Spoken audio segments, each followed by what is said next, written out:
Ya, vamos a iniciar, por favor. El compañero Cristian Hidalgo va a iniciar. De preferencia, si es que podemos, si en lo posible, cada quien, cada vez que se les diga, tratemos de compartir en nuestra propia computadora, ¿sí? En lugar de que uno solo comparta y le estemos diciendo, pásale, pásale, pásale, no nos demoramos mucho en salir y que el otro comparta, ¿sí? Entonces, de preferencia, tengan todos abiertos los que tengan la posibilidad en su computadora y cuando se les pida intervenir, van a compartirlo directamente ustedes. ¿Está entendido?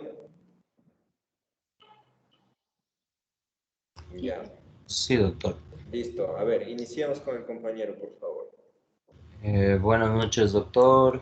Buenas noches, compañeros. Nosotros les vamos a exponer sobre la fractura de clavícula y la luxación glenohumeral. Primero tenemos la fractura de clavícula, donde vemos que la clavícula es uno de los huesos que son más propensos a sufrir lesiones. Esto se debe a la localización subcutánea que ésta tiene y que su posición es relativamente anterior. Entre los grupos más propensos a sufrir esta fractura encontramos que los más afectados son los adultos jóvenes, se encuentran los adolescentes y los niños, en especial los neonatos. También tenemos que los adultos jóvenes y adolescentes activos saludables, estos sufren traumas directos de alta energía en actividades deportivas, también pueden sufrir caídas desde altura y en algunos casos accidentes de tránsito.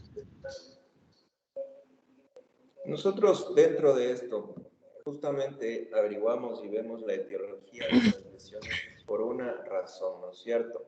Ahora, justamente vamos a ver, ya vemos la etiología, ¿no es cierto?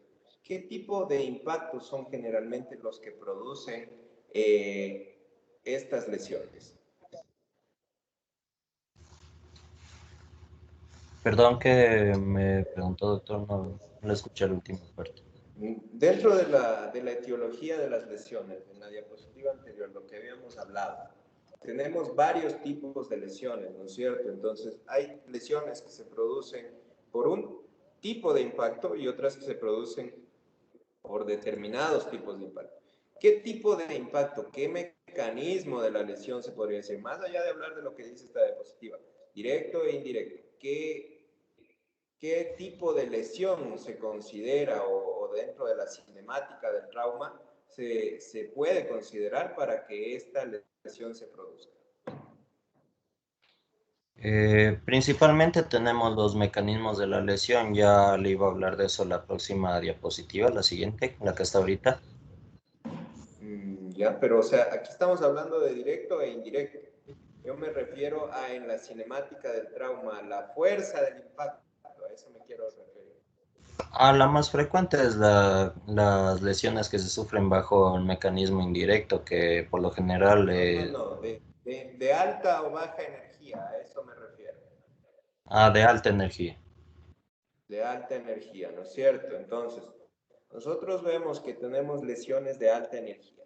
Generalmente, ¿con qué grupos de edad relacionamos las lesiones de alta energía? Con los adultos jóvenes, se podría decir, deportistas principalmente. Generalmente, ¿no es cierto? Los adolescentes y adultos jóvenes que son, si vemos esta imagen sin ponerle atención, se podría decir, a lo que dicen las letras, estamos viendo que son impactos o son situaciones que en la mayoría las practican adultos jóvenes, ¿no es cierto? Porque no es muy común ver a un abuelito de 80 años boxeando o en la bicicleta. Entonces, de esa manera tenemos que ir relacionando, ¿no es cierto? Son mecanismos, son lesiones que de preferencia teológicamente vamos a verlas en población joven, adolescentes, adultos jóvenes, debido a que mecanismos de alto impacto son las que la van a producir. Y estos grupos etarios son los que generalmente, ¿sí? Se van a ver involucrados en acciones que tengan que ver con mecanismos de alto impacto. Eso en primer lugar. Continuemos. Ya. Entonces tenemos los mecanismos de las lesiones. En primer lugar tenemos el mecanismo directo, que esto ocurre cuando existen impactos directos sobre el hueso. Se representan en un 7% de los casos y también estas se pueden dar por contracciones musculares que no son controladas, por ejemplo, durante una convulsión. En cambio, cuando se tratan de, o sea, de lesiones bajo el mecanismo indirecto, vemos que este es el más frecuente y se da por caídas de costado, que puede ser sobre el hombro afectado. Como les mencionaba, estaba relacionado a las prácticas deportivas y generalmente le ocurre, puede ser a deportistas de tipo ciclistas, motociclistas e incluso patinadores. Estos accidentes se encuentran en un 87%. También se encuentran las caídas con mano extendida con una frecuencia del 6%. En algunos recién nacidos, esto llega a ser común por algunas maniobras obstétricas, que la frecuencia de esto es del 90%. También tenemos que el tercio medio de la clavícula es el que más se fractura, llegando entre un 69 y 82% de los casos, y que está seguido por el tercio externo o distal, que llega a un 15% de las lesiones tratadas.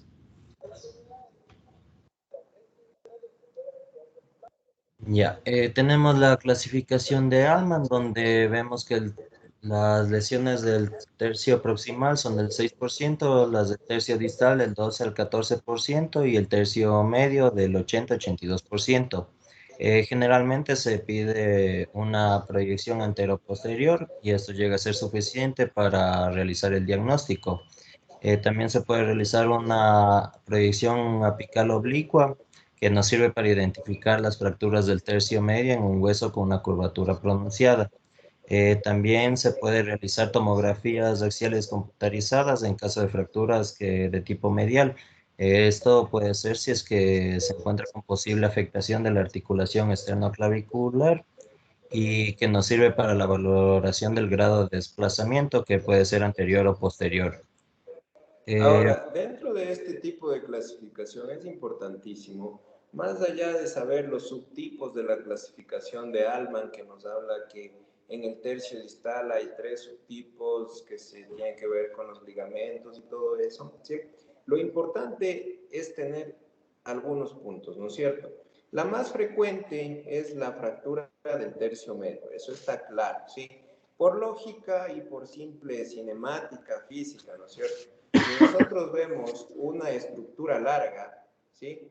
La que más se va a, la zona que menos fortaleza va a tener va a ser justamente la central, la zona del medio. Entonces, por eso es que estas fracturas son más frecuentes acá.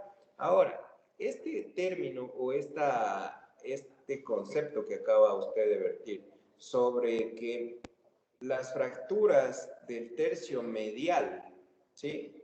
Nosotros podemos utilizar la tomografía para discernir en ellas, tanto en el diagnóstico como en la clasificación. ¿Por qué se da esta particularidad? Mm, por los niveles, o sea que puede evaluar la tomografía, las No, diferentes... no, no, no, no, no nos vayamos a ese punto, porque en este tipo específico de fracturas del tercio medial o tercio proximal, ¿sí? No es suficiente, se podría decir, con una radiografía. Mm,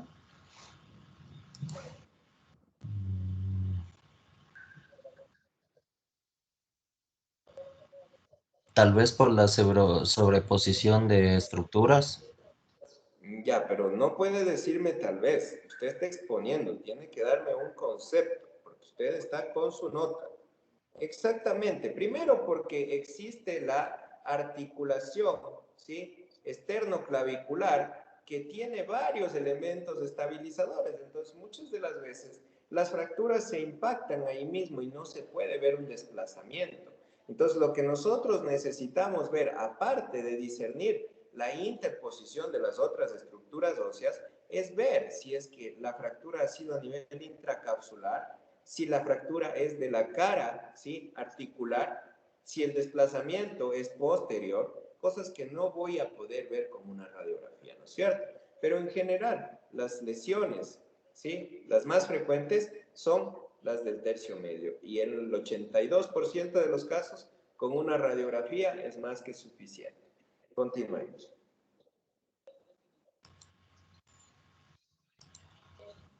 Ya, tenemos la clasificación de Allman, la del grupo 1, donde vemos que el tercio medio es el que se fractura comúnmente, como les mencioné, entre un 80 y 82%.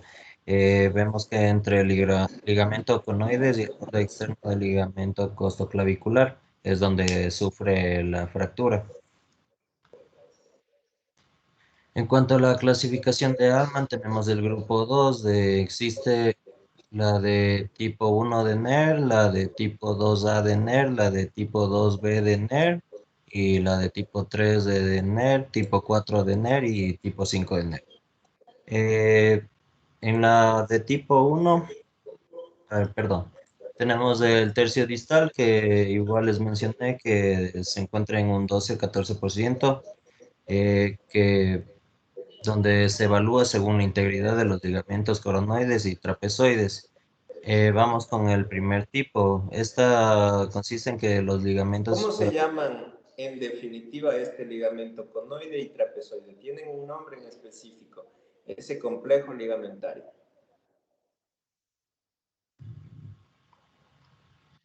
Esos dos ligamentos tienen un nombre.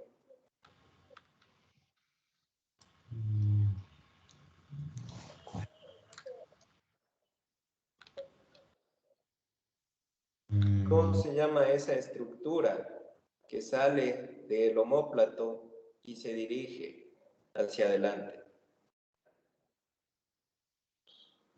Que se ve ahí como un dedo que está saliendo.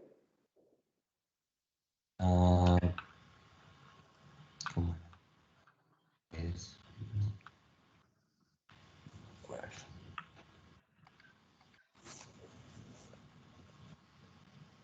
No, no me recuerdo. Pero es que se dan cuenta, o sea, muchas de las veces decimos, es necesario hacer la revisión anatómica.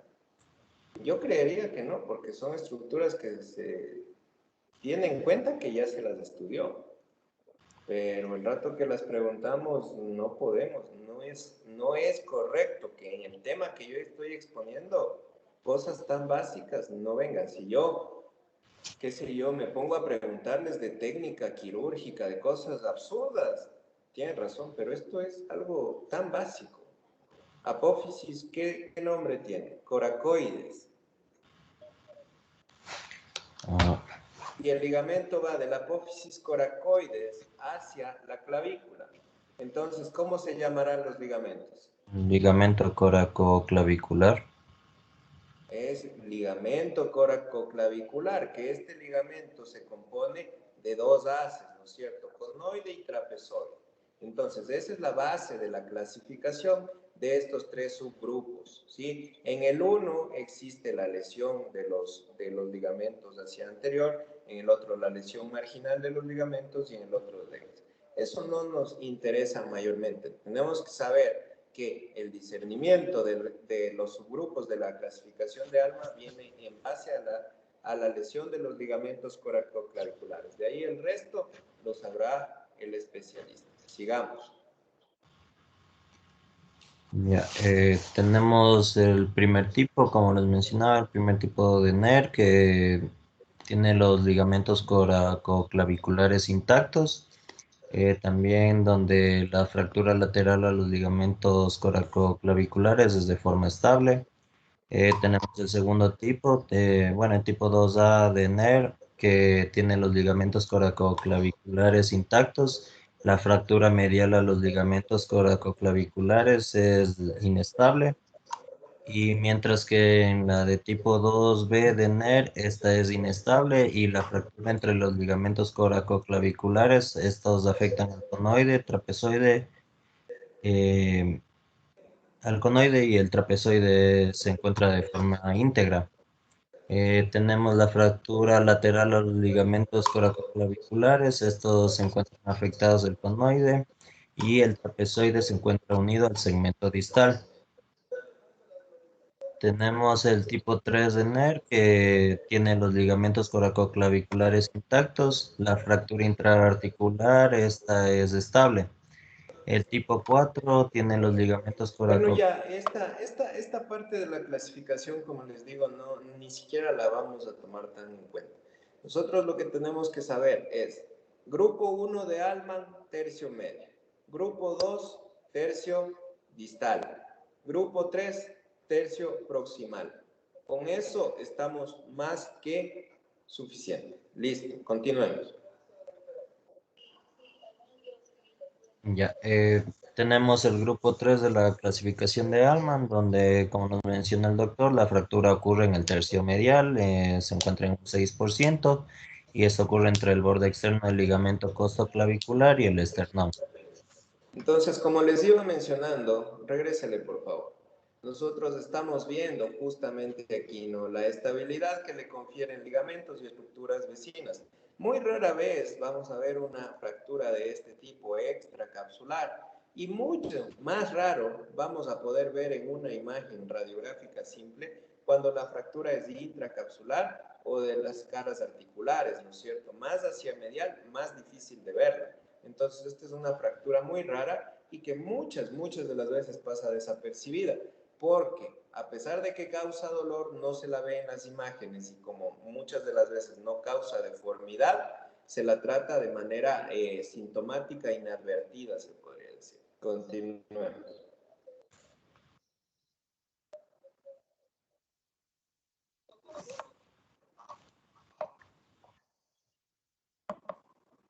Siga, por favor. Ya, tenemos los desplazamientos que en primer lugar se encuentran por la localización de la fractura. Entendemos que hay un riesgo de lesiones vasculonerviosas, donde los desplazamientos típicos son los de fragmento interno sobre elevado, el hombro puede descender, el fragmento distal hace báscula y se cabalga, y también tenemos los desplazamientos por localización de la fractura. También se encuentran los trazos de fracturas que se puede situar entre las inserciones de los ligamentos, el trazo de fractura situado por dentro de la inserción de los ligamentos y un fragmento que guarda las conexiones con los ligamentos.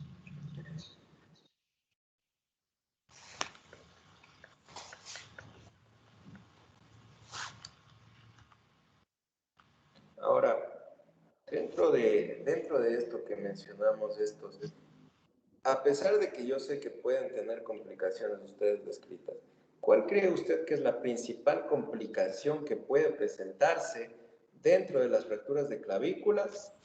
¿Sí? En relación, por ejemplo, a la exposición que se dio el día de ayer. Eh, Puede haber lesiones neurovasculares también de algunos plexos y Pero tal vez la más frecuente que uno ve, que uno le ve a una persona por ahí sin camiseta y dice, ah, mira, se ha fracturado la clavícula.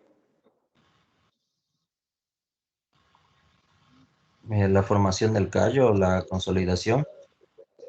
Pero la consolidación es algo normal. Hay una complicación que se podría describir.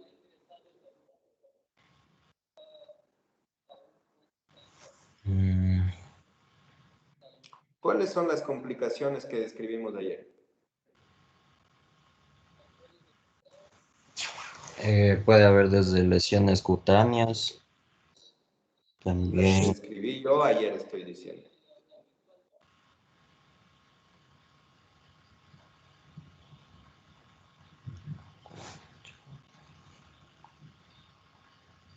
Mira que no estoy preguntando algo de hace 2 semanas. Estoy preguntando de ayer, de antier, sería, el día martes. Ahí dimos la clase, ¿no es cierto? Hablamos la general, un hueso largo que no está fijado directamente, que tiende a formar callo. Una de las principales complicaciones es la consolidación en mala posición, que uno llega a ver en la clavícula. Entonces, no da mayor limitación funcional, por eso es que no se trata de dar una consolidación adecuada a este hueso muchas de las veces. Ya. Gracias, compañero. Vamos a continuar. A ver. Catherine Yassig.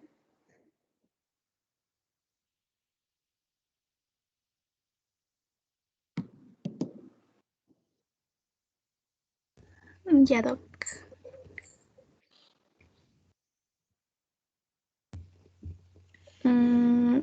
Bueno, ya vimos las... bueno, vamos a continuar con lo que son las variaciones. En las variaciones vamos a tener lo que es la deformidad plástica. Esta deformidad plástica se va a dar más lo que es en niños menores de 6 años. Esta deformidad plástica se trata de una angulación sin fractura ósea que se va a ver, como ya les dije, exclusivamente en los niños. Pásale, por favor. Ya, otra de las variaciones vamos a tener lo que es la fractura de tallo verde. Este también va a ser una de las fracturas que se va a dar en niños. Esto usualmente en niños de alrededor de 6 a 10 años. Esta fractura del tallo verde va a ser una fractura incompleta que se localiza casi en su mayoría se va a localizar esto en lo que es en el antebrazo y también se va a provocar más en la clavícula. ¿Por qué existen estas dos variantes de las lesiones, la deformidad plástica y la fractura en tallo verde en los niños? Creo que es porque los huesos de los niños son como que un poco más laxos. Pero eso me lo dice hasta el señor que me hace el transporte a la casa, ¿no? Nosotros tenemos que hablar con propiedad. Ya hablamos de las partes del hueso, hablamos de la cortical, hablamos del hueso esponjoso, hablamos del sistema de Havertz, hablamos de la médula roja. Entonces, incluso se habló. El rato que yo expuse, hablé, dije, miren, esto sucede, por esto se producen las fracturas en tallo verde, ¿ya? Pero aparentemente estaba hablando solo yo con mi soledad porque no recibo una respuesta adecuada de un estudiante de 9º semestre. ¿Cuál es la particularidad anatómica que hace que los niños puedan deformar sus huesos a tal punto de que solo se fracture una parte y otra no? O que simplemente el hueso se deforme y no se llegue a fracturar.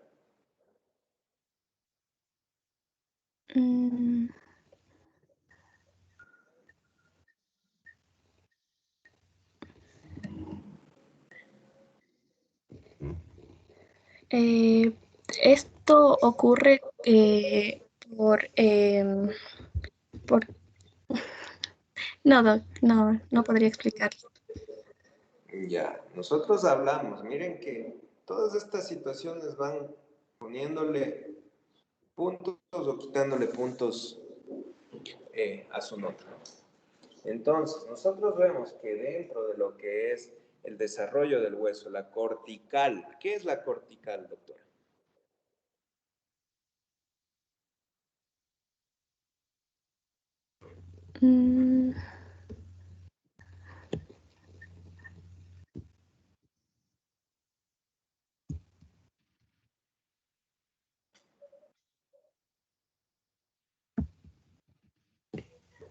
Nada.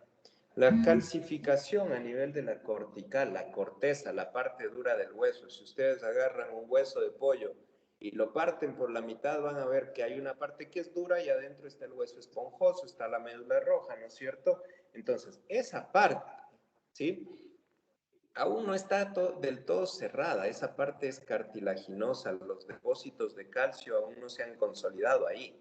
Entonces, por eso es que se llega el hueso a deformar, porque la cortical en los niños todavía, ¿sí? No está consolidada, todavía cede, ¿sí? Todavía tiene una consistencia no ósea, porque los depósitos de calcio no se han cerrado todavía. Entonces, por eso es que en estos tipos de lesiones nosotros podemos verlos en los niños. Por eso es que no la vamos a ver en un adulto, no la vamos a ver en un anciano. ¿Por qué? Porque en el adulto la cortical es dura. Entonces, si sufre un impacto deformante, va a romperse. En el anciano, la cortical, a lo menos en el anciano, está completamente ya degenerada. Entonces, si sufre un impacto, ¿qué va a pasar con esa cortical? Se va a romper, se va a hacer polvo.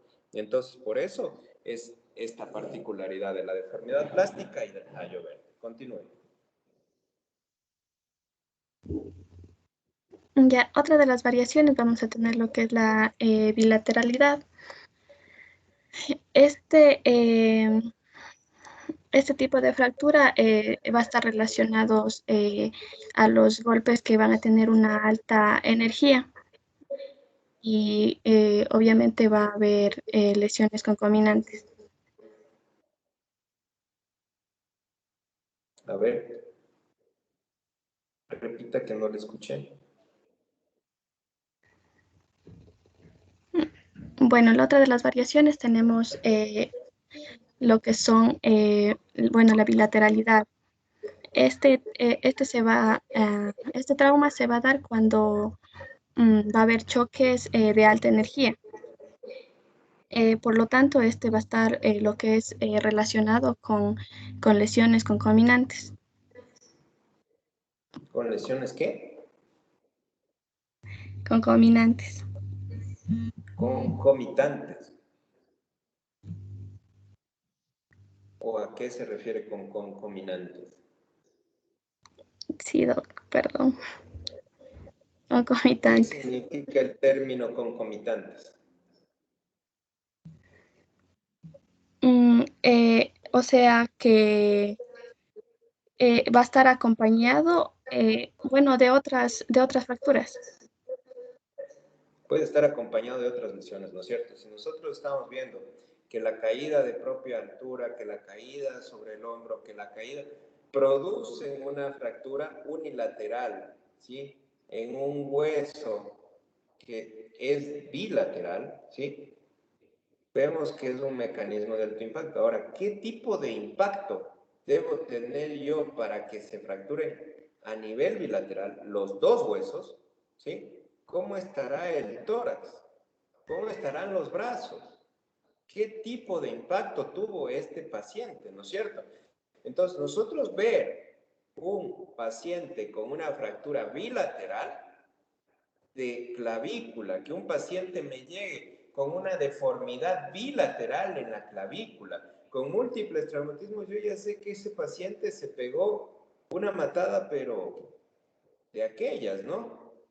Entonces, todos estos signos clínicos, para eso es esta materia, para nosotros aprender a reconocer estos detalles. Siga. Ya. Vamos a tener lo que es, bueno, la atención primaria. Primero vamos a ver cuáles son los factores de riesgo que se van a relacionar con una fractura de clavícula.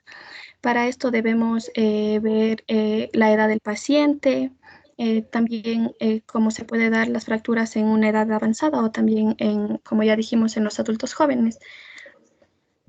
También puede ocurrir en personas con una mala nutrición, también en personas que tienen una reducción de una masa muscular. También esto puede ocurrir en niños que tengan violencia intrafamiliar. O también en deportes con gran esfuerzo físico. Ya, ¿cuáles son los síntomas que se van a presentar con mayor frecuencia? Los síntomas que van a tener van a ser el dolor y también la pérdida de la función del brazo. Entonces, el paciente va a llegar a nuestra consulta con un dolor local. También vamos a poder observar que va a tener una deformidad y muchas veces también tiene equimosis o hematomas. También vamos a ¿Tiene qué, me observar dijo? Aparte de hematomas, ¿qué? equimosis. Sí, es que no le escuché bien el término, por eso le he preguntado. Está bien, ¿no es cierto? Nosotros Esta imagen que ustedes tienen ahí grabada al lado derecho, la imagen, no las de imagen reales, sino la que es un poco caricaturesca, esa imagen debemos grabar, ¿sí? Porque siempre que nosotros veamos a un paciente en un servicio de emergencia, en un servicio de salud, sea rural, sea urbano, veamos al paciente que llega con la mano sobre el abdomen, sosteniéndolo a la otra mano. ¿Qué es lo que hace ahí el paciente? ¿Qué está tratando de hacer? ¿Sí? Está tratando de liberar la presión que existe a nivel del hombro. Entonces, nosotros cuando vemos esta posición, tenemos que pensar inmediatamente eso, lesión de hombro. Las lesiones más comunes del hombro, ¿sí? Las de la clavícula, la luxación glenohumeral. Pero nosotros vamos a ver que cuando hay una luxación glenohumeral, el paciente generalmente tiende a adoptar otro tipo de posiciones. Entonces, grabémonos esa imagen porque justamente con la observación nosotros ya podemos tener una presunción diagnóstica sin haber ni siquiera dirigido una palabra al paciente. Siga. Ya también cabe recalcar que cuando existen traumatismos de alta energía, como ya les dije, aquí se debe ver si existen fracturas costales o fracturas en el húmero o en la escápula. También toca, bueno, con la radiografía también podemos ver lo que es el neumotórax en caso de que se haya producido.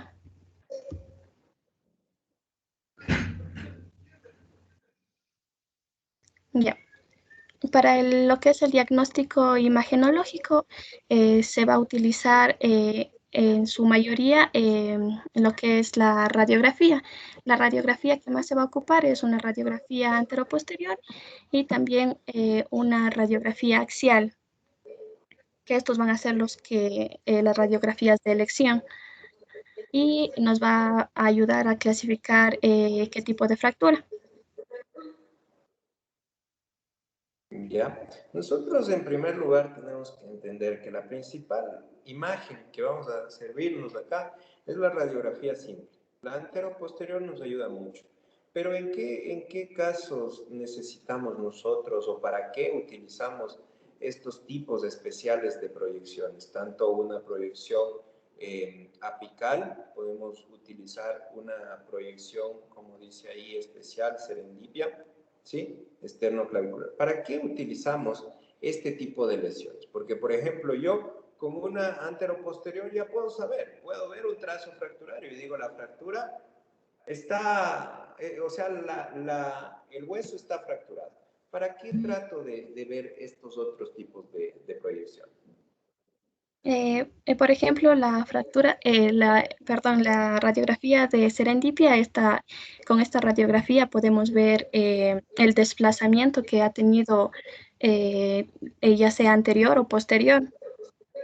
Justamente eso es lo que nosotros tenemos que tratar de ver. Si nosotros entendemos que el examen radiológico tiene un sentido antero-posterior, me da solamente una imagen unidimensional en la cual yo puedo saber, ¿está para arriba? ¿Está para abajo? ¿Está intacto? ¿Está separado?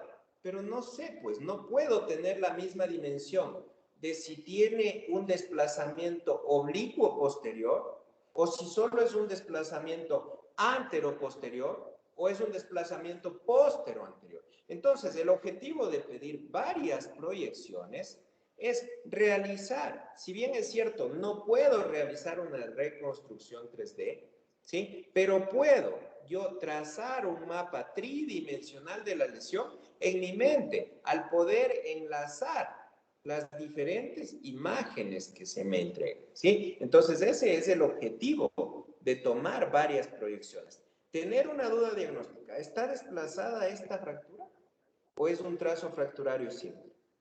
¿Cuán desplazada está? ¿Sí? Pueden estar atrapados ahí elementos vasculares, elementos nerviosos. El desplazamiento de la fractura es tan grande con interposición que requiere tratamiento quirúrgico. Esas son las preguntas que debemos generarnos y responder a través del pedido de varios exámenes. Gracias, compañera. Vamos con Kenix Galvez.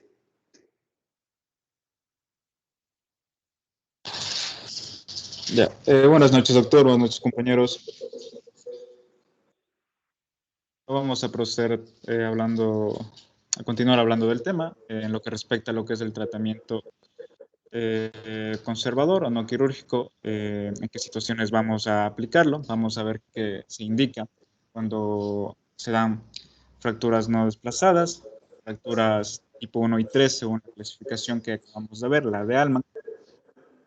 Y evidentemente también tomando en cuenta, en consideración lo que es las condiciones y el nivel de actividad del paciente. Entonces, ¿qué cosas nomás vamos a incluir nosotros en lo que concierne a este tratamiento conservador o no quirúrgico? Entonces, en primera instancia tenemos lo que es la inmovilización. Esto se realiza, como vemos en la imagen, con un cabestrillo que se utiliza para mantener el brazo inmovilizado y permitir que la fractura cure de forma adecuada. Entonces, esta inmovilización se puede hacer de forma simple solo con el cabestrillo o bien con un vendaje en 8 y se va a aplicar alrededor de 4 semanas. Va a ser el tiempo en el que vamos a mantener estas medidas. También tenemos lo que es la aplicación de antiinflamatorios y analgésicos, evidentemente para reducir lo que es el dolor en el paciente. Por lo general se utiliza lo que nosotros ya conocemos muy bien, que es el paracetamol o ibuprofeno. Y esto va a ayudar pues al alivio del dolor.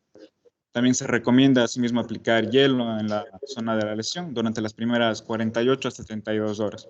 Va a servir para reducir la inflamación y por tanto disminuir el dolor. Como punto final, dentro del tratamiento no quirúrgico tenemos lo que es la terapia física, que va a estar orientada hacia lo que es la prevención de la rigidez. Entonces, aunque pueda haber dolor, es importante que se hagan movimientos con el brazo para prevenir esto. Comúnmente vamos a ver que los pacientes deben comenzar a hacer ejercicios para el movimiento del codo inmediatamente después de la lesión. Asimismo, esta va a ser útil para la recuperación del movimiento y la fuerza del hombro afectado.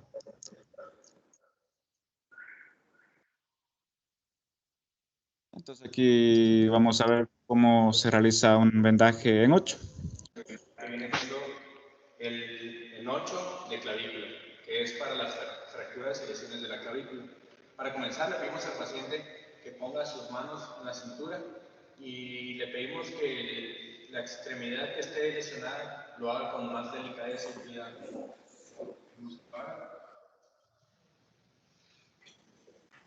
¿Está listo? Ahí está. Entonces, comenzamos.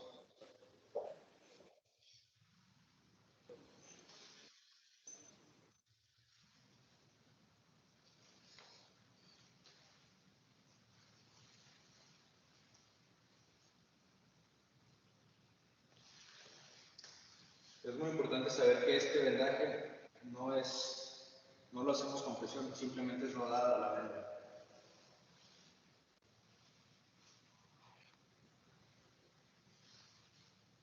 Este vendaje se hace con una venda tamaño de 10 centímetros, pero en esta ocasión lo estamos haciendo con una de 15.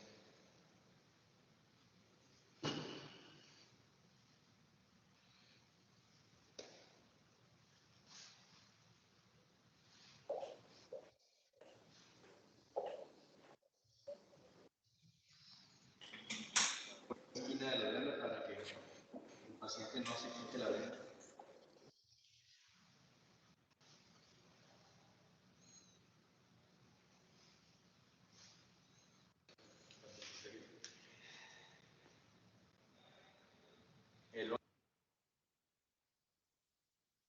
Y a continuación también vamos a observar lo que es otra técnica de vendaje que asimismo sirve en estas situaciones, que es el vendaje de Vulpeau. Que tienen problemas de luxaciones, acromioclavicular, luxación glenohumeral y ponemos entre paréntesis la luxación de codo. Para las fracturas de tercio distal de clavícula, para fracturas capitales, subcapitales, las fracturas diaficiarias que estén alineadas y no desplazadas, para fractura supracondilia y todas las fracturas que vamos a tener nosotros en antebrazo, como sería la fractura de Belpo, fractura de Smith, fractura de Montegia y Galeazzi y la de Barton. ¿Okay? Entonces vamos a comenzar siempre protegiendo la axila que nosotros vamos a trabajar, que tiene dos funciones. Uno, evitar lesiones del plexo braquial, y otra es para evitar la sudoración de las glándulas sudoríparas. Vamos a utilizar vendas elásticas de 15 centímetros y vamos a dividir el vendaje de Belpo en 3 partes. La primera vamos a encontrar aquí, hágase el otro lado, doctor. La primera va a ser precisamente la que nos va a servir para que nosotros vengamos y la pongamos desde aquí, agarre aquí. Y vamos a ponerla por abajo del brazo, me ayuda, doctora, y vamos a precisamente a cubrir esto, y vamos a poner la segunda venda, que va a ser la que va a mantener el cabestrillo en 90 grados por abajo del brazo, y la otra venda vamos a ponerla por arriba del brazo. ¿Me puede fijar, doctora, por favor? ¿Tiene ganchitos ahí o no? No, acá está. ¿Me detiene aquí, doctor? Sí. Gracias. La segunda venda que vamos a utilizar va a ser para la inmovilización de la articulación del hombro y el codo. ¿Voy con usted, doctor? ¿Me le tiene, por favor, ahí?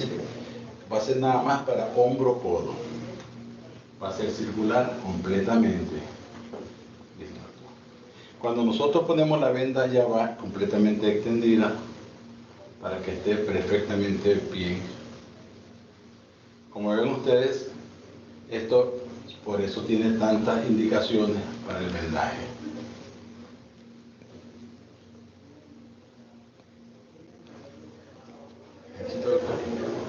Y vamos a fijarlo donde terminamos. Gracias, doctor. La tercera venda es la que no se nos debe olvidar.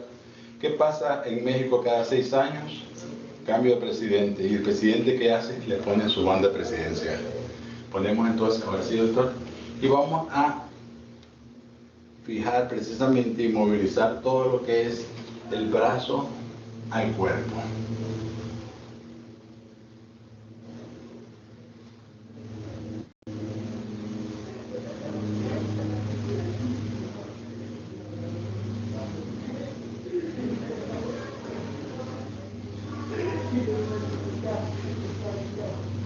Estoy con usted. Como ven, este vendaje es un modificado de Belpo, porque el antiguo Belpo era con la mano sobre el hombro, inclusive a veces se le ponía hasta yeso. Pero si nosotros ponemos esta mano, con el solo hecho de tener esta mano libre, nos da mayor estabilidad, sobre todo cuando el paciente puede caminar. Las tres contraindicaciones para poner un vendaje de Belpo va a ser: 1, personas de la tercera edad, porque estamos comprimiendo todo lo que es tórax.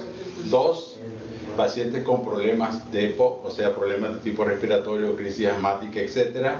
Y 3, que son mujeres de glándulas mamarias exageradas, porque lógicamente no se puede mantener la inmovilización. Y con esto vamos a tener entonces ya lo que sería un vendaje de Belpo, y con el solo hecho de tener la mano, pues queda la mano libre para utilizarla para cualquier cosa que el paciente pueda necesitar.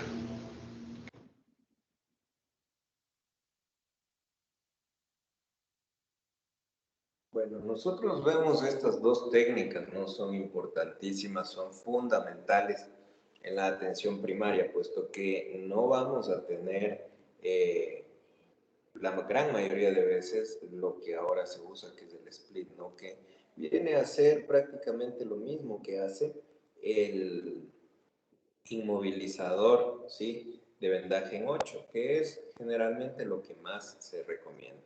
Nosotros tenemos que ver, ¿sí? Como mencionaba en el video, la tensión que vamos a tratar de contener es justamente la que va a generar el paciente con las manos sobre su cintura, ¿no? Entonces, no vamos a hacer demasiada presión, sino simplemente a tratar de mantener reducida la fractura. Y obviamente el vendaje de Belpo tiene muchas indicaciones, es muy aparente, pero generalmente ahora está proscrito solamente para utilizarlo como un vendaje de transporte, ¿no es cierto? Yo veo una lesión que no es susceptible de ser tratada en mi punto de atención. Veo una lesión que me da dudas, habrá atrapamiento, puede ser necesario vendaje o tratamiento quirúrgico. Bueno, el paciente mientras esté inmovilizado va a controlar el dolor. ¿Cómo lo ayudo? Si tengo que desplazarse, si ese paciente se debe desplazar, si tengo yo una fractura que aparentemente compromete más allá de la clavícula, ¿no es cierto? Voy a utilizar un Velpo, con las debidas precauciones, obviamente, ¿sí? Pero más como un vendaje de transporte que como una inmovilización prolongada. Continuemos.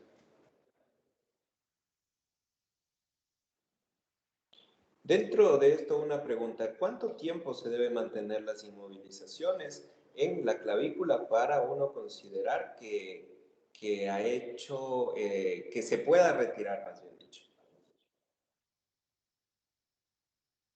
Las inmovilizaciones del tratamiento conservador, estoy diciendo. 4 semanas, doc. Ya, se puede valorar entre 21 y 28 días, ¿no es cierto? Porque más o menos es el tiempo que vamos a ver que ya puede producirse las fases de la consolidación. Ok, vamos. Ya, entonces, como mencionó el doc, pues es precisamente importante aprender estas maniobras de vendaje. Ya nosotros posteriormente les compartiremos la presentación para que puedan observar de mejor manera las técnicas. Bueno, y continuando con lo que es el tratamiento quirúrgico, vamos a ver en qué situaciones específicas nosotros vamos a indicarlo. O sea, que este tratamiento va a ser solo reservado para las situaciones que aquí están descritas. De preferencia, nosotros siempre vamos a tratar de, en el caso de que no se den estas situaciones, de tratar la fractura de una forma conservadora. Entonces, ¿cuáles son las indicaciones absolutas para el tratamiento quirúrgico? Tenemos lo que es las fracturas expuestas, la lesión neurovascular asociada, el politraumatismo, la fractura con compromiso pleuropulmonar y fracturas, lo que es fracturas inestables con excesiva angulación y desplazamiento, que como se ven todas son situaciones bastante complicadas que necesitan sí o sí estas intervenciones porque de otra forma el paciente puede llegar hasta a la muerte. Ya, dentro de esto, ¿cuáles son las principales lesiones asociadas que podemos encontrar con las fracturas de clavícula?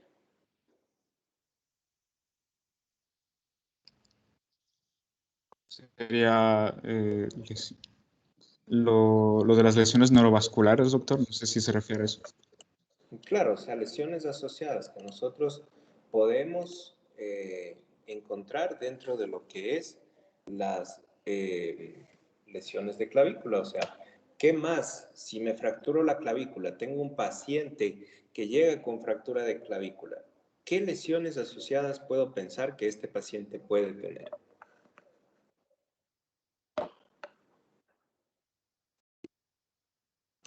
Bueno, pues podríamos hablar también de algún tipo de luxación en cuanto a la articulación glenohumeral.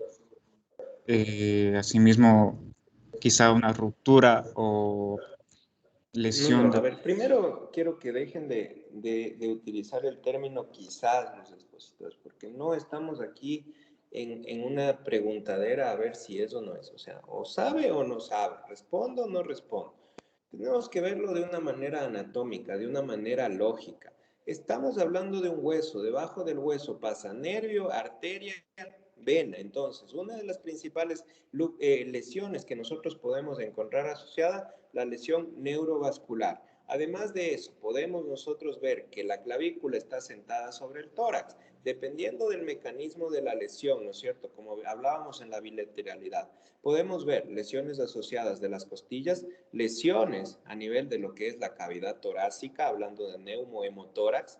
Además de eso, sabemos que del cuello bajan de los últimos agujeros cervicales un paquete, ¿sí? Que se conjunta, que se llama el plexo braquial, que va a inervar al brazo. También puede haber lesiones asociadas del plexo braquial. ¿Cómo voy a pensar yo en cada uno de estos? Lesión neurovascular. Tengo un gran hematoma, tengo disminución de la sensibilidad a nivel del hombro, tengo disminución de la sensibilidad a nivel del brazo, ¿no es cierto? Entonces veo a mi paciente, fractura de clavícula, pienso en paquete neurovascular, tengo que pensar en esto también, ¿no es cierto? ¿Qué exploraciones voy a pedir? ¿Necesito una ecografía? ¿Necesito una tomografía? ¿Necesito diferentes posiciones de mi radiografía?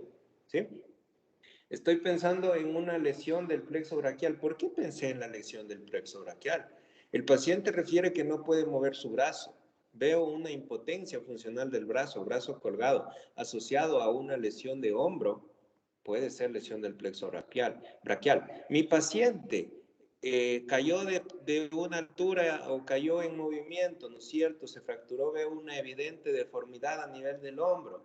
Y aparte de eso, veo disnea. En el examen físico, veo timpanismo en mi tórax, ¿no es cierto? ¿Tendré un neumotórax?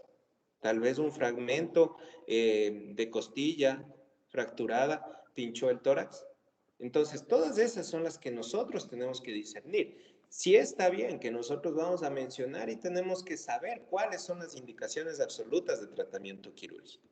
Pero no por eso tengo que abandonar la parte clínica para saber cuándo tengo yo que pensar en ese tratamiento clínico, porque el paciente no va a llegar y decirme, doctor, tengo una lesión neurovascular asociada.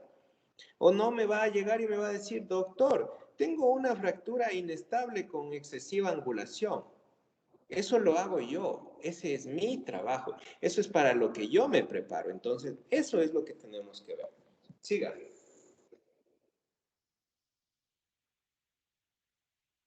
Y dentro de las técnicas en sí, ya para lo que es el tratamiento quirúrgico, propiamente dicho, vamos a tener que existen dos, que son, por mencionar, la fijación en placa, que este va a ser el método que ha demostrado mejores resultados, y donde, como se observa, va a haber una placa que se sitúa en la cara superior o en la cara anteroinferior de la clavícula. Y por otro lado también tenemos lo que es la fijación intramedular, que aquí puede usarse en dos tipos de clavos, que son uno llamado el clavo de Haji y el otro el clavo de Rockwood, que se van a colocar de manera anterógrada a través del fragmento lateral y a continuación de forma retrógrada en el interior del fragmento medial.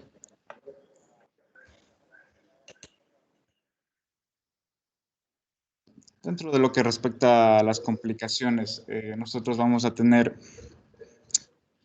varias lesiones, como ya mencionó justamente el doctor. Aparte de lo que es la lesión neurovascular, también va a existir lo que es la lesión del plexo braquial y también de la cúpula peroral, puede darse.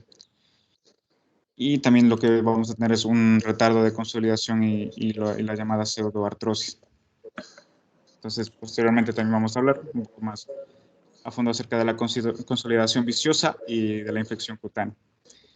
Entonces, dentro de esta última, la infección cutánea, vamos a ver que puede darse en lo que es el tratamiento quirúrgico, que aunque a veces pueda llegar a ser muy sencillo, cualquier material que se ponga dentro de la herida puede producir una protrusión, como se observe, debido a la posición que es de la clavícula, que es bastante superficial.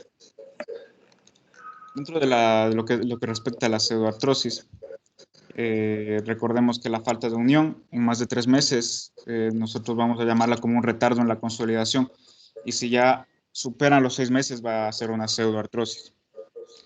Y aquí va a depender si es asintomática, nosotros no la vamos a tratar de ninguna forma por obvias razones, pero si aparece dolor, es obligada a una osteosíntesis con autoinjerto de cresta ilíaca.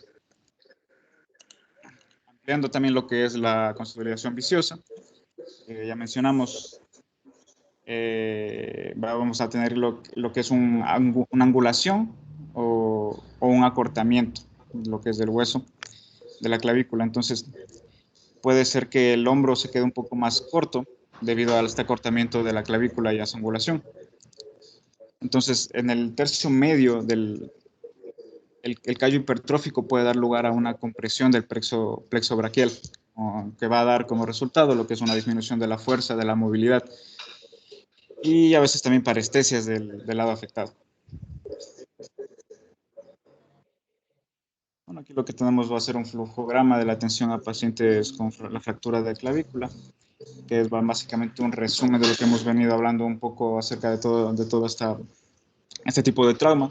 Entonces vamos a ver que en principio se va a dar el trauma evidentemente de hombro. Entonces nosotros lo primero que hacemos es revisar la historia clínica del paciente, proceder a hacer un examen clínico completo, un examen físico, e inmediatamente ya vamos a tener lo que es la sospecha de fractura y procedemos a inmovilizar. Dependiendo de nosotros si estamos en un primer nivel, vamos a referir a un segundo nivel de atención, en cuyo caso vamos a necesitar la admisión del paciente y pues posteriormente ya se piden los estudios radiológicos.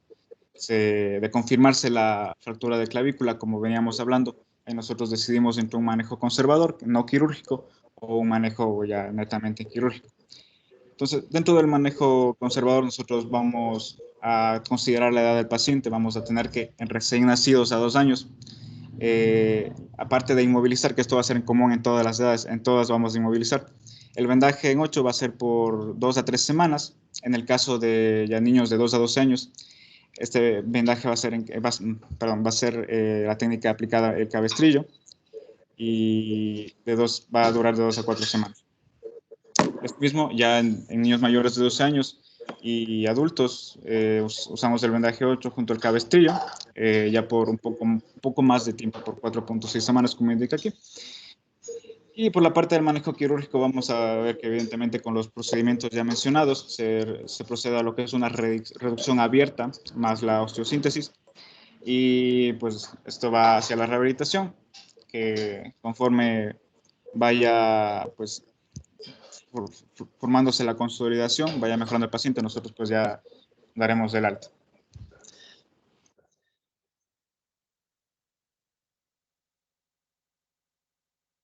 Entonces a continuación ya nos toca hablar acerca de lo que es la luxación glenohumeral.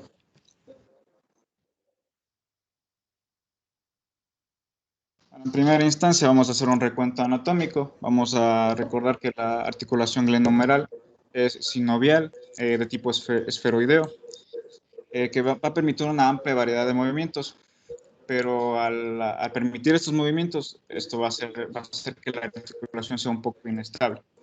Entonces aquí vamos a observar lo que es un poco las superficies articulares. Tenemos lo que es la cabeza del húmero, que como observamos es grande, redondeada, se va a articular con la cavidad glenoidea de la escápula, que va a ser poco profunda.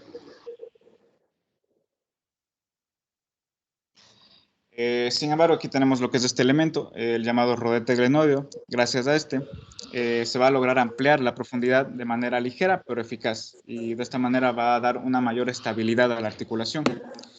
Y vamos a tener que, bueno, como sabemos, ambas superficies articulares van a estar recubiertas de cartílago hialino. Ya, nosotros vemos justamente dentro de esto, este punto en la luxación glenohumeral, estamos hablando de lo que es los elementos estabilizadores del hombro, ¿no es cierto? Tenemos nosotros elementos óseos, tenemos elementos musculares y tenemos elementos tegumentarios. Elementos óseos, sí, la cavidad glenoidea, la cabeza del húmero. Tenemos elementos musculares, todo el paquete fibromuscular. Y elementos tegumentarios, todo lo que va a formar la cápsula articular, ¿no es cierto? Tenemos dentro de estos algo que se llama el concepto de la congruencia articular, ¿no es cierto? El concepto de la congruencia articular, ¿sí? Es tal cual como lo dice su palabra, la congruencia. ¿Cómo hay congruencia entre una articulación y otra, entre una superficie articular y otra, ¿no es cierto? Entonces vemos que la cabeza del húmero es redondeada, ¿sí? Y que la cavidad glenoidea es eso, una cavidad. Entonces, ¿cómo tienen una congruencia? ¿Cuánto es la congruencia de estos dos elementos? Es de un 20, de un 25%. Si no existiera el rodete glenoideo, este rodete fibroso que va a cubrir a la cavidad glenoidea, no habría tanta estabilidad. Entonces, por eso de manera natural este rodete sale del borde glenoideo y tiende a aumentar la zona de congruencia de esta articulación. Esto es importante, tenemos que tenerlo muy en cuenta. Sigamos. Bueno, como justamente mencionaba el doctor, aquí tenemos lo que es la cavidad glenoidea. que va a coger un poco más de un tercio de la cabeza del húmero y que se va a mantener en su sitio gracias al tono del manguito rotador. Entonces, esto es importante que recordemos nosotros un poco los músculos que incluyen el manguito rotador, que van a ser el supraespinoso, el subescapular, el infraespinoso y el redondo menor, como pues se nota, se ve en la imagen. O medios de unión de esta pues, cápsula articular vamos a tener lo que son los ligamentos coracohumerales, el coracoglenoideo, así como los glenumerales que se dividen en superior, medio e inferior.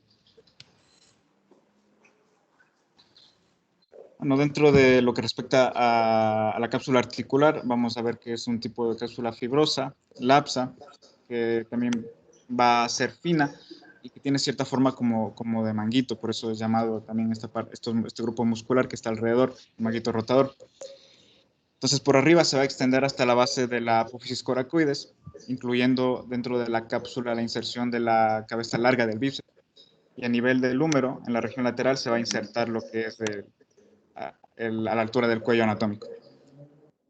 Un dato relevante que nosotros podemos decir de esta cápsula articular es que por abajo, inferiormente, es débil, por lo que va a favorecer la separación o abducción del hombro.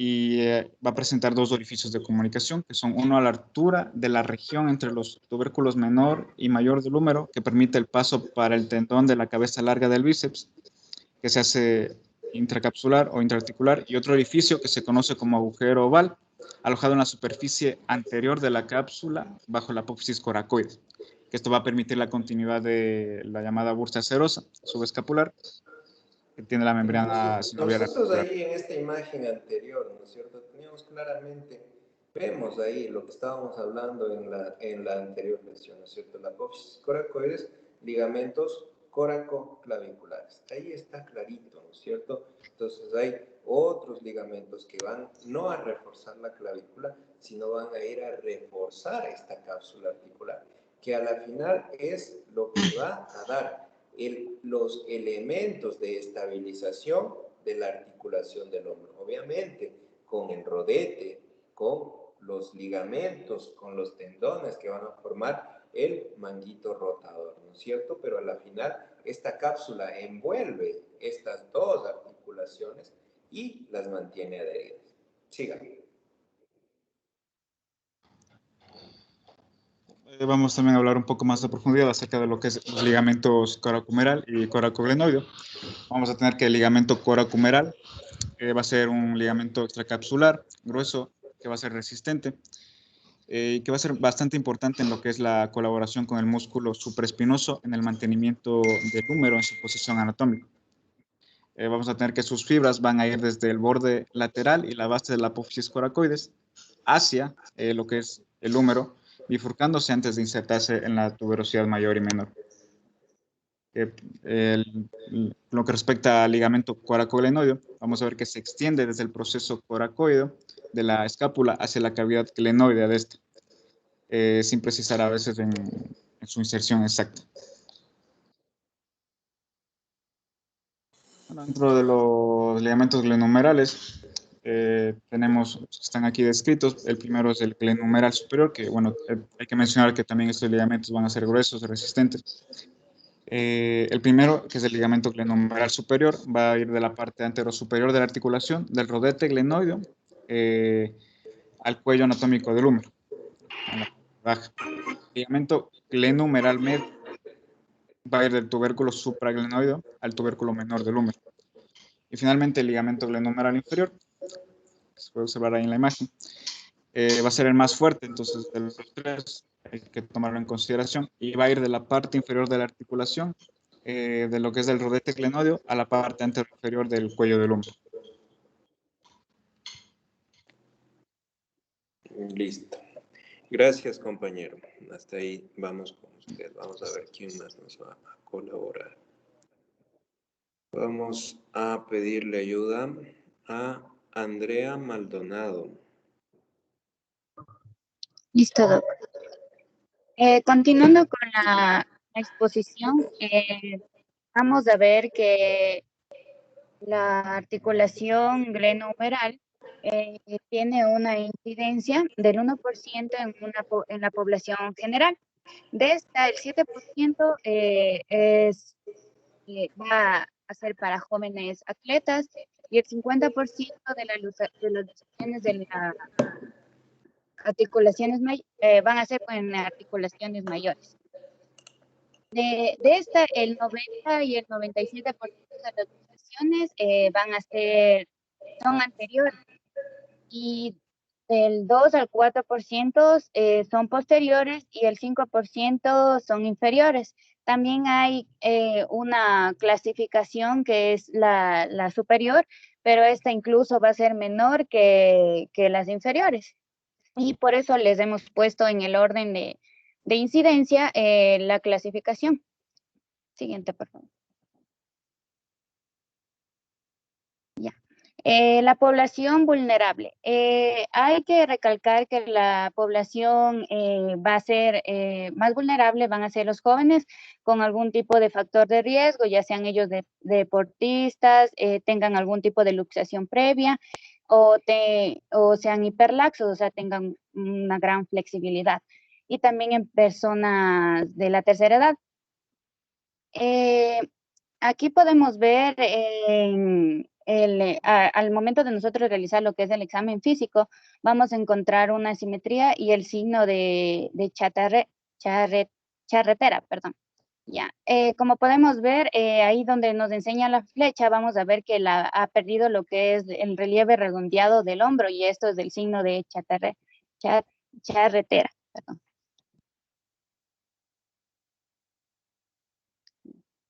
Dentro ya del mecanismo de la lesión, vamos a clasificarlo según como teníamos en la clasificación. Dentro de la luxación anterior, vamos a tener que se presenta se puede dar por un mecanismo indirecto, en donde el mecanismo más fuerte, va a ser el que va a estar en la extremidad superior, estando el hombro en aducción, extensión y rotación externa. Y también puede darse también con mecanismos directos cuando hay una fuerza que impacta directamente sobre la parte posterior del hombro y puede producir lo que ya dijimos, una luxación anterior.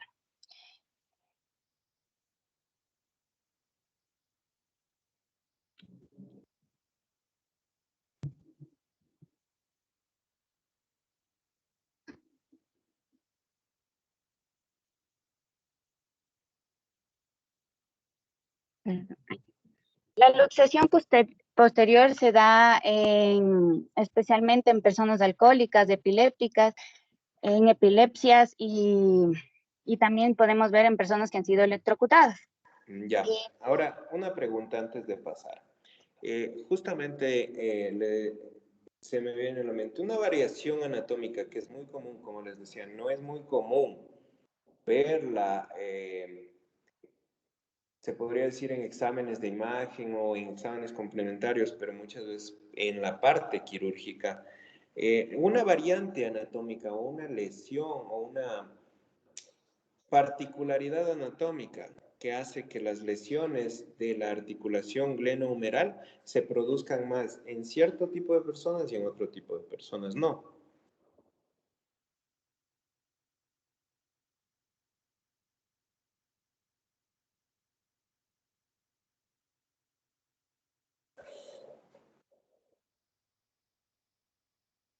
¿Aló?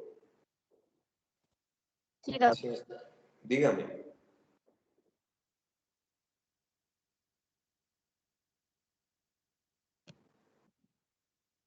No le entendí. Dentro de las lesiones, ya estamos viendo las lesiones anterior, posterior, todo esto, ¿no es cierto? Entonces, dentro de las lesiones que nosotros vamos a ver, ¿sí? ¿Cuál cree usted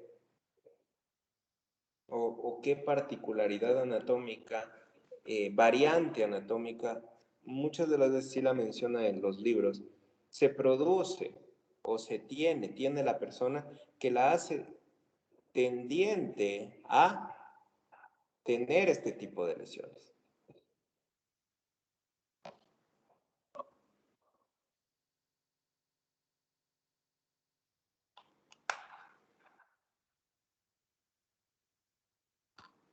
Bueno, nosotros tenemos que ver lo que ya mencionamos, ¿sí? Siempre lo que tiene que relacionarse con el rodete glenoideo.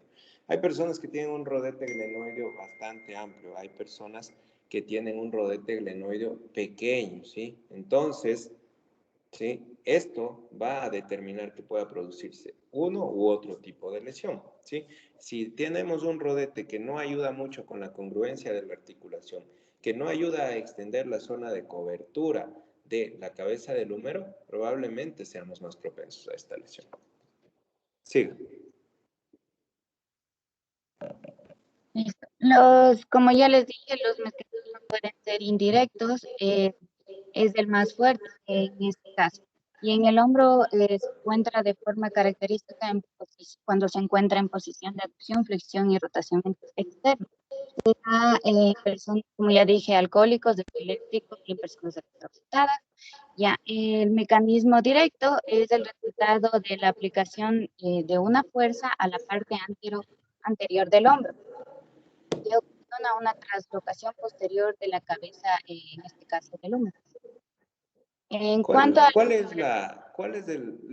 me mencionaba, o no sé si no escuché bien, cuál es la más frecuente de las lesiones? la anterior, La luxación anterior, la que valga la redundancia, anteriormente ya mencionamos. sí. Ya. Sí. En cuanto a la valoración clínica, tenemos que tener en cuenta que la luxación glenohumeral posterior no se observa una deformidad llamativa. En este caso, el miembro superior lesionado se mantiene de forma característica en la posición de cabestillo. Y estas lesiones pueden pasar por alto si no hacemos una serie de radiografías completas. Por eso es importante realizar una detallada exploración neurovascular para descartar la lesión del nervio circunflejo. Puede observarse una masa también palpable en la parte posterior del hombro, un aplanamiento de la región anterior, una prominencia de la apófisis supracris.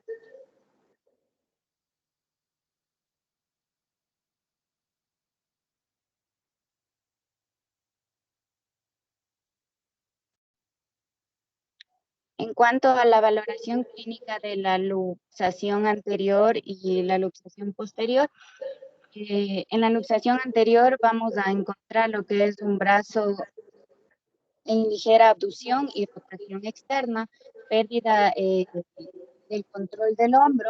También vamos a ver una masa palpable en la región anterior del hombro. En cuanto a la luxación posterior, no hay una deformidad llamativa. Vamos a encontrar la posición de cabestillo y el hombro en rotación interna y adducción. Claro, nosotros justamente lo que mencionábamos, ¿no es cierto? Vamos a ver un paciente bastante parecido al anterior, pero en el paciente que nosotros tengamos la sospecha de luxación glenohumeral, vamos a ver que la deformidad a nivel del hombro va a ser evidente, justamente como lo mencionan.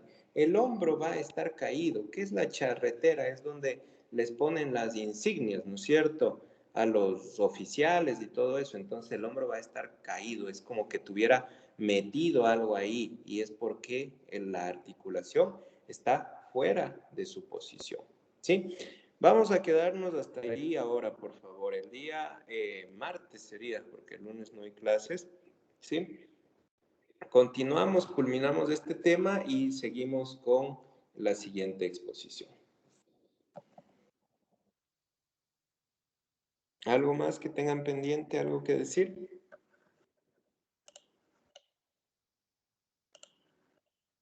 Doc. ¿Aló? Sí, Doc. Disculpe una pregunta. Dígame. Con respecto, usted mencionó en las fracturas de clavícula que se utilizaba la tomografía para diagnosticar y dar la clasificación de si es del tercio medio y del tercio proximal. Entonces, o sea, mi pregunta era que tenemos que hacer tanto ahí el rayos X como la tomografía. A ver, no le entendí la pregunta. Repítamela, por favor. A ver, mi pregunta era si en la fractura de clavícula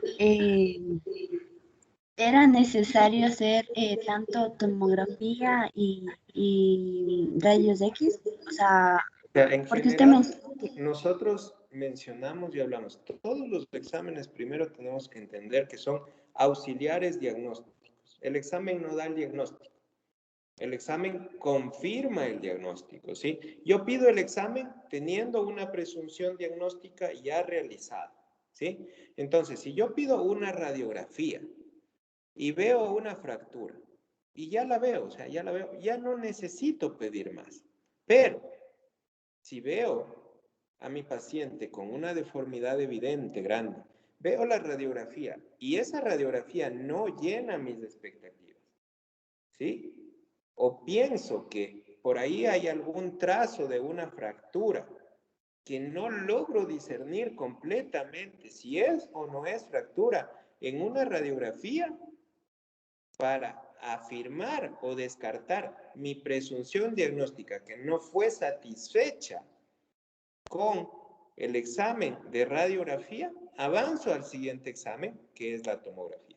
No es que para todas las lesiones yo tenga que pedir tomografía. Ahora, en las lesiones de la clavícula del tercio medial, del tercio proximal, ¿no es cierto?, que son muy difíciles de ver por interposición ósea, porque muchas de las veces están dentro de la cápsula, porque muchas de las veces están en la cara articular, y tengo la sospecha diagnóstica, no la logro ver en la radiografía, avanzo al siguiente examen para tratar de discernir. Pero no es que deba pedir de manera secuencial y siempre. Ya, Doc, gracias. Listo. ¿Alguien más? ¿No? Doctor, disculpe una pregunta. Dígame. En estos tipos de fracturas que vimos, ¿se puede utilizar el tratamiento de reducción, el de reducción cerrada? Es que nos ubicamos y hacemos primero el diagnóstico, vemos que no haya interposiciones, tanto vasculares como musculares, no hay interposición de nada entre los fragmentos, que los fragmentos sean justamente reductibles. Y para eso, nosotros cuando hacemos al paciente que adopte la posición de hiperextensión de la cintura escapular, estamos reduciendo la fractura. Y luego colocamos el split, luego colocamos el Velpo, luego colocamos el vendaje en 8. Lo que estamos haciendo es estabilizar la reducción que ya hemos hecho. Entonces, obviamente, toda fractura tiene que ser reducida, si no, no estamos dando tratamiento.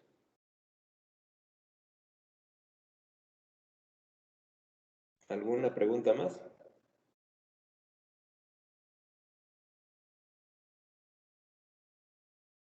¿No? Listo, entonces hasta ahí nos quedamos el día de hoy. Kerly Acosta está presente. Sí, doctor. ¿Por qué no la tengo yo? Angie Alcíbar está presente. Sí, Doc, buenas noches.